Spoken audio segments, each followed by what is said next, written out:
দেখুন আরো বিশদে দেখাবো। এখানকার লোকেদের কিন্তু নদী পারাপারের এই একমাত্র উপায় হচ্ছে এই ভেসেল টাইপের।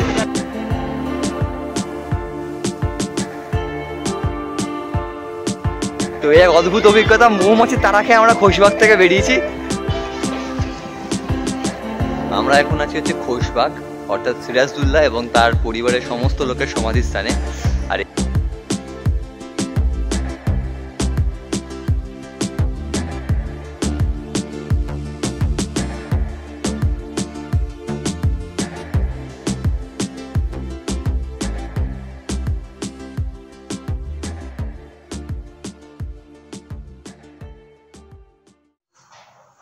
গুড মর্নিং সবাইকে, নতুন দিন নতুন একটা ব্লগে। আজকে আমরা যাচ্ছি কিন্তু নদীর ওপারে, অর্থাৎ খোশবাগের দিকটা আমরা এখন যাব। রুম দেখেই বুঝতে পারছেন সমস্ত মালপত্র নিয়ে আমরা চেক আউট করে গেছি। রেশমিরা অলরেডি নিচে চলে গেছে আর আমরা এখন বেরোনোর প্রস্তুতি।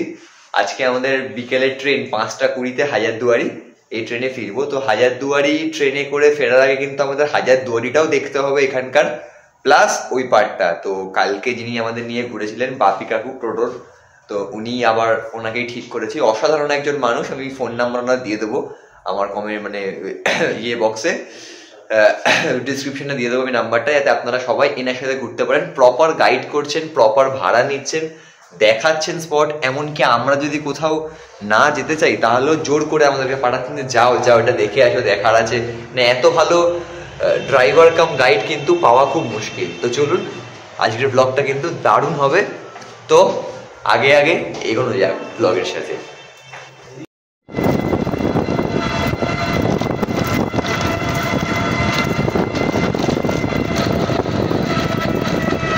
দেখ নদীটা কালকে এখানে নিয়ে আসছিলাম।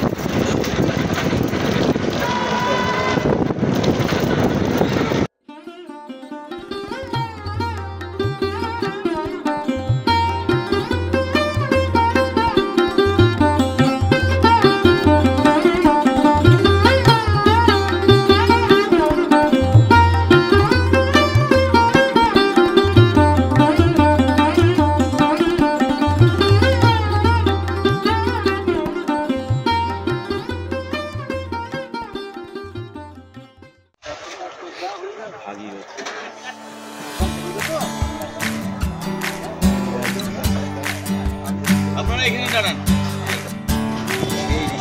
গিয়ে দেখেছি, গিয়ে দেখছি।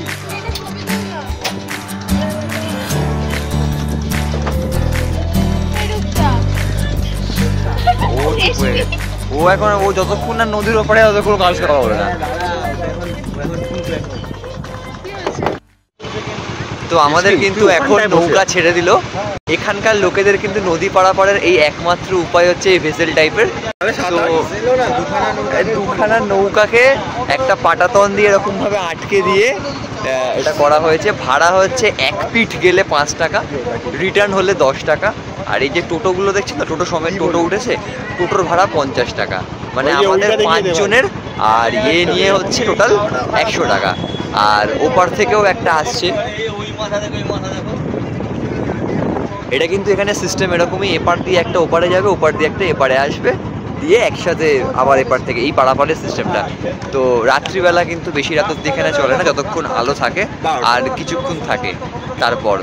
তো এটা কিন্তু বেশ ভালো এক্সপিরিয়েন্স। আর খোশবাগে যেতে হলে কিন্তু আপনাকে এই একমাত্র পথ, এইভাবেই যেতে হবে, আর কোনো অপশন কিন্তু নেই খোশবাগ যেতে হলে।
আমরা এখন আছি হচ্ছে খোশবাগ অর্থাৎ সিরাজদৌল্লা এবং তার পরিবারের সমস্ত লোকের সমাধিস্থানে। আর এখানে কিন্তু অনেক ছোট্ট করে একটা বোর্ড আছে, জুতো খুলে প্রবেশ করুন। আমরা দেখতে পাইনি, তো আমরা না জুতো খুলেই প্রবেশ করেছিলাম, তো আর তারপর আবার আমরা জুতো খুলে প্রবেশ করলাম। তো আপনারা যারা খোশবাগে আসবেন তারা কিন্তু এন্ট্রির মুখে আপনারা জুতো খুলে তারপর প্রবেশ করবেন।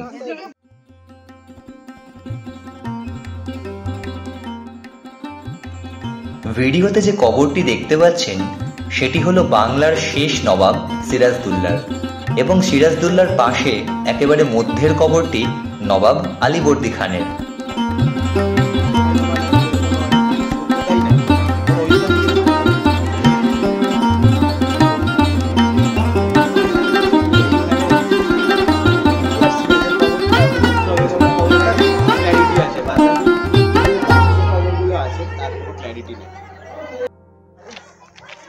এই এক অদ্ভুত অভিজ্ঞতা। খোশবাগের বেরোনোর মুখেই যে গাছ আছে, একটা গাছে ছিল মৌমাছির চাক। এবার কোনো বদমাইশ ছেলে হয়তো ঢিল মেরে দিয়েছে চাকে, এবার মৌমাছি ছেকে গেছে।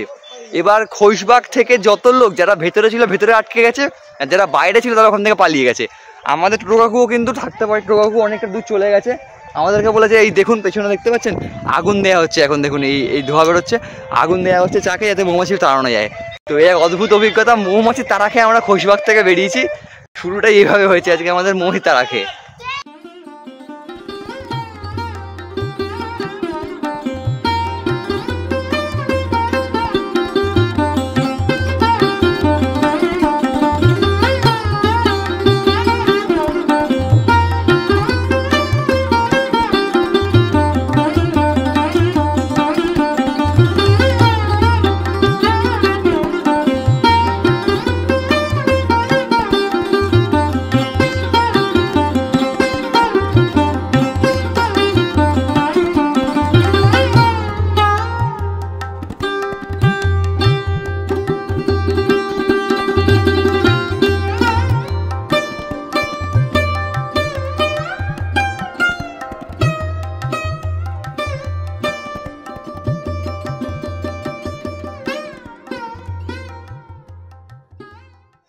প্রথম যাত্রায় মৌমাছির তাড়াকে সেকেন্ড ইনিংসে এলাম হচ্ছে একটা জগৎধামে। তো এই খারাপভাবে নেবেন না আমার কথা, আমার এই ধর্মস্থান ঘুরতে এসে খুব একটা পছন্দ নয়। ঐতিহাসিক জিনিসপত্র জানতে এসেছি, এর কোনো ঐতিহাসিক তেমন প্রেক্ষাপট নেই। তো যাক, দেখার স্পট ছিল, দেখলাম। ফটোজেনিক স্পট একটা বেশ সুন্দর সাজানো, যেটা আপনাদেরকেও দেখালাম। তো এখন আবার নেক্সট স্পটের দিকে যাব। তো ওখানে একটা ইনসিডেন্ট হয়েছে কি, ওখানকার একটা লোকাল টোটোওয়ালা যে ওই মৌমাছির চাকের নিচে টোটো নিয়ে দাঁড়িয়েছিল, ওকে বেশ কিছু মৌমাছি একসাথে ছেঁকে ধরে, আর ও ভয় পেয়ে বেচারা আরও জামা টামা খুলে দেয়। প্রায় 30-40টা মৌমাছি ওকে একবারে অ্যাটাক করে, গলা মুখ পিঠ সব ভরিয়ে দেয়। ওকে নিয়ে ইনস্ট্যান্ট ওখানকার লোকেরা এত হেল্পফুল, সঙ্গে সঙ্গে একটা টোটোতে বসিয়ে হসপিটালে নিয়ে গেল। হসপিটাল কিন্তু নদীর এই পারে, নদীর ওই পারে হসপিটাল। ওকে আগে টোটো করে আগে ভেসেল পার করতে হবে, নদী পার করে তারপর যেতে হবে হসপিটালে। এই একটা কিন্তু গ্রামগঞ্জের সমস্যা যেটা থেকেই গেছে, যে ইনস্ট্যান্ট এমার্জেন্সির জন্য কিন্তু এখনও ওদের কোনো রিলিফ নেই। তো মৌমাছির কামড় থেকে একবার তো আমরা বেঁচে গেছি ভগবানের দয়ায়, বাট ওই লোকটার কিন্তু সিরিয়াস কন্ডিশন। আশা করবো যেন লোকটারও তাড়াতাড়ি সুস্থতা হয়ে ওঠে। তো আমরা এখন যাব নেক্সট স্পটের উদ্দেশ্যে।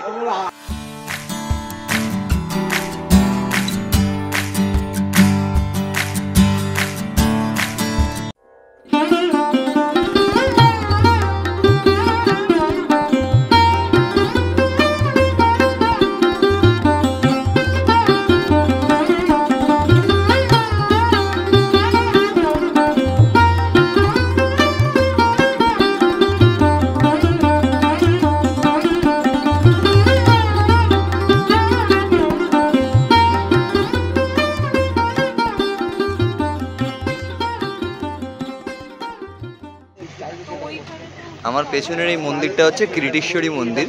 এটাও কিন্তু নদী পার করে খোশবাগের যে সাইট সিনটা আপনি করবেন সেই দিনেরই অন্তর্গত হচ্ছে এই মন্দিরটা। এটা কিন্তু সতীপীঠের 51 পীঠের একটা পীঠ, কিরিটেশ্বরী মন্দির। এটা কিন্তু দর্শনীয় স্থান। এখানে আমি একটা জিনিস দেখলাম কি, ধর্ম মানে এখানে ডালা বা ফুলমালার দোকান আছে, কিন্তু সেই রকম অত প্রচারে না থাকার জন্য মন্দিরে অত ভিড় নেই, অত পরিমাণে লোক কিন্তু এখানে নেই। অত দোকানও নেই যে আপনাকে ডাকাডাকি করবে, সেরকমও লোকজন নেই। তো এই জায়গাটা আপনারা ঘুরে দেখতে পারেন। মুর্শিদাবাদে এলে অবশ্যই সাইট সিনের আন্ডারে রাখতে পারেন এটাকে।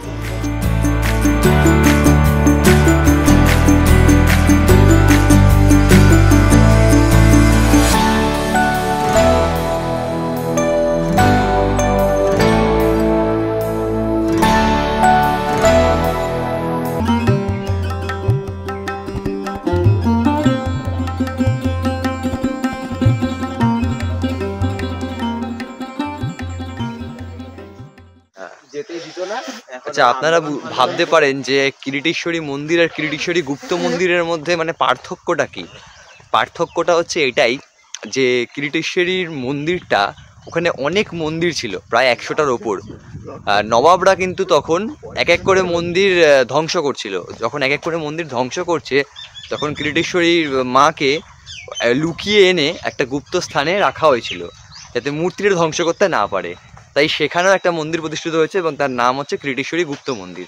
আর এখন যে জায়গাটা আমরা যাচ্ছি সেটা হচ্ছে হীরাঝিল, মানে যেটা সিরাজদৌল্লার অরিজিনাল প্রাসাদটা ছিল সেটা গঙ্গার তলায় তলিয়ে গেছে, কিন্তু কিছু স্মৃতিসৌধ এখনও আছে, তো সেটুকুই দেখতে যাচ্ছি। এখানে আপনারা আসছেন মানে ভাববেন না যে বিশাল প্যালেস দেখবেন, শুধু স্মৃতিসৌধটুকু আছে, সেটুকুই দেখতে আসা। অনেকে মানে 70% টুরিস্ট কিন্তু আসেও না, কিন্তু আমরা হিস্ট্রি ভালোবাসি তাই আমরা দেখতে এলাম, আপনাদেরও দেখাচ্ছি।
এই স্ট্রাকচারটুকু প্যালেসের সৌধ হিসাবে এখনো থেকে গেছে, দেখতে পারেন। এইটা পুরো বরাবর এরকম চলে গেছে, এটাই কিন্তু শেষ নিদর্শন বলা যেতে পারে প্যালেসের। এছাড়া কোনো স্মৃতিচিহ্নটুকু নেই এখানে প্যালেসের। তবে এখানে যে প্যালেস ছিল, বিশাল একটা কোনো মানে নির্মাণ ছিল, সেই নির্মাণের স্মৃতি হিসাবে এইটুকুই দেখা যাচ্ছে এখন। বাকি কিন্তু সব গঙ্গার বুকে বিলীন হয়ে গেছে।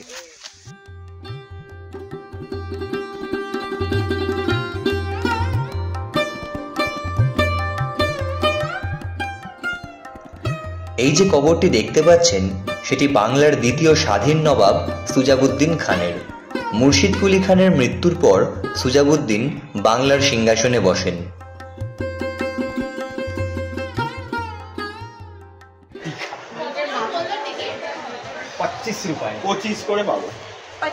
হাজারদুয়ারিতে আমরা এখন এন্ট্রি নিলাম, 25 টাকা করে টিকিট। ভেতরে নতুন একটা শৌচালয় করেছে, জেন্টস অ্যান্ড লেডিস টয়লেট করেছে ফ্রি, 25 টাকা করে টিকিট। এখানে যদি গাইড নেন তাহলে কিন্তু 50 টাকা মতো গাইড। আমরা নিচ্ছি না, কারণ হাজারদুয়ারি আগেও এসছি, সেরকমভাবে গাইড রিকোয়ারমেন্ট নেই।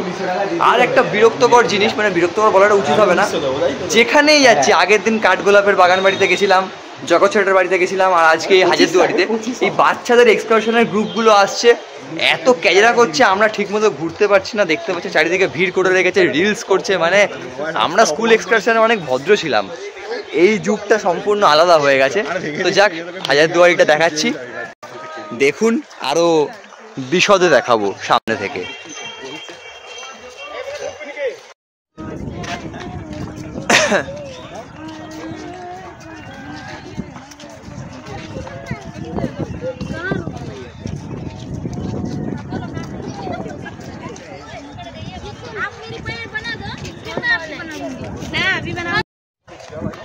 হাজারদুয়ারির কিন্তু একটা মাত্র এন্ট্রি নয়, অনেক কটাই এন্ট্রি পয়েন্ট আছে হাজারদুয়ারির। আমরা একটা দিয়ে ঢুকেছি, যেটা নবনির্মিত। আগের বছর যখন এসছিলাম, মানে আগের বছর না, 2018-র দিকে, তখন কাজ চলছিল ওইটার, এখন খুলে দিয়েছে। আগে কিন্তু একমাত্র এইটাই ছিল হচ্ছে মেন এন্ট্রি গেট, আর এখন অনেক কটাই এন্ট্রি গেট করে দিয়েছে। আর এই হচ্ছে আমার পেছনে ইমামবাড়া। এটা কিন্তু বছরের নির্দিষ্ট একটা সময় তখনই খোলা হয়, এছাড়া কিন্তু ইমামবাড়াতে সবার প্রবেশ করতে দেওয়া হয় না, প্রবেশ নিষিদ্ধ। হাজারদুয়ারির ট্যুরটা মোটামুটি কমপ্লিট করে নিলাম, ঘন্টাখানেক সময় লাগলো ভেতরে। আর একটা সাজেশন আপনাদের দিচ্ছি, গাইড নিতে পারেন। 2 থেকে 3টে জিনিস কিন্তু মাত্র ওরা বোঝাবে। একটা সিরাজদৌল্লা নিজের প্রতিষ্ঠিত মসজিদ আছে, বাচ্চাবালি কামান আছে, আর হাজারদুয়ারি সম্পর্কে একটা ইতিহাস বলবে, যে ইতিহাসটা কিন্তু হাজারদুয়ারির ভেতরেই ভালো করে লেখা আছে, আপনারা পড়েও নিতে পারবেন। এর জন্য আমার মনে হয় না হাজারদুয়ারির ভেতরে গাইড নেওয়ার কোনো দরকার আছে। বাদ বাকি কাঠগোলাপের বাগান বাড়ি হোক, জগৎ সেটের বাড়ি হোক, এগুলোতে গাইড আপনার লাগবে। আর খোশবাগে লাগতে পারে, কারণ যেহেতু কোনটা সিরাজের মায়ের সমাধি, এগুলো কোনটা সিরাজদৌল্লার সমাধি, এগুলো বোঝার জন্য। কিন্তু হাজারদুয়ারিতে গাইডের কোনো দরকার নেই, নেবেন না। ভেতরে অনেক কিছুই দেখার আছে, হিস্টোরিক্যাল প্লেস। হিস্ট্রি সবার পছন্দ হয় না, বাট আমার হিস্ট্রি পার্সোনালি খুব পছন্দের, এই জন্য আমি এখানে এসছি। মুর্শিদাবাদ আমি আগেও এসছি, খুব পছন্দের জায়গা। তো যাক, এই ছিল অলমোস্ট আমাদের মুর্শিদাবাদ ট্যুর, আর কিছু দেখানোর নেই। এবার একটু মার্কেটিংটা দেখাবো, সাথে ফিরে যাওয়া। আমাদের ছোট্ট জাস্ট 1 নাইটসের একটা ট্যুর ছিল মুর্শিদাবাদের, কমপ্লিট করে এবার আমরা যাচ্ছি মার্কেটিংয়ের পাল্লায়। সেখান থেকে একটু লাঞ্চ করব, করে টোটো করে আবার স্টেশন, সেখান থেকে বাড়ির উদ্দেশ্যে যাত্রা।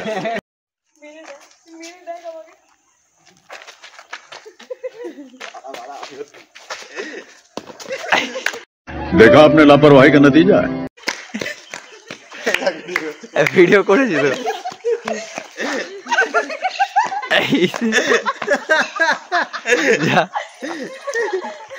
এই দৌড়াতে পারছে না। कौन है ये लोग, कहां से आते हैं? এ আটকে গেছে।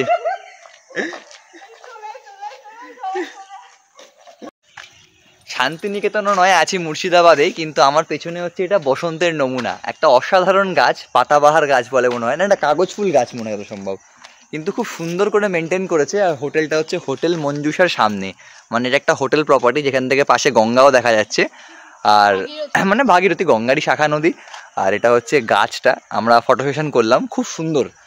এবার আমরা রেস্ট ফেস্ট নিয়ে মানে বসে আড্ডা মারছিলাম গঙ্গার পাড়ে।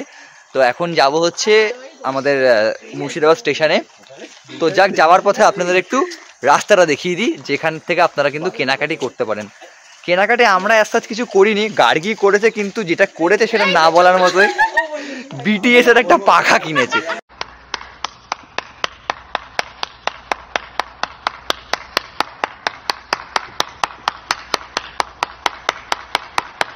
আমি কোনো ফ্যান্সকে অপমান করছি না, পার্সোনালি আমার পছন্দ না, এই জন্য বললাম। আপনাদের পছন্দ হতেই পারে, একটা পপুলার ব্যান্ড, ঠিক আছে। তো যাক, সেটা কথা না, আপনাদের দেখানোটা উদ্দেশ্য।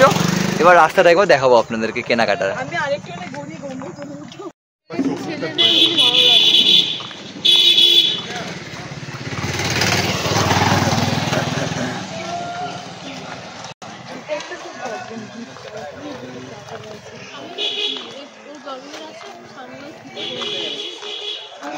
One of the best gift.